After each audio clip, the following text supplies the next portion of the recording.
Allotment letter दिया गया।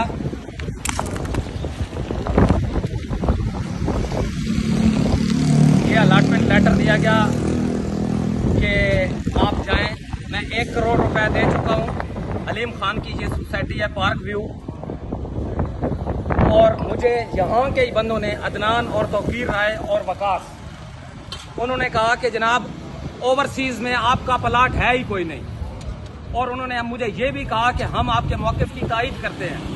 इसके बाद मुझे ये देखें, इसके बाद ये देखें, एक मिनट प्लीज ये देखें चीफ जस्टिस साहब, ये देखें चीफ जस्टिस साहब, ये देखें चीफ जस्टिस साहब, ये देखें, आर्मी चीफ साहब, खुदा का वास्ता हम लुट गए।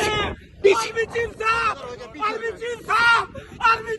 खुदा का वास्ता है, आर्मी चीफ साहब हम लुट गए।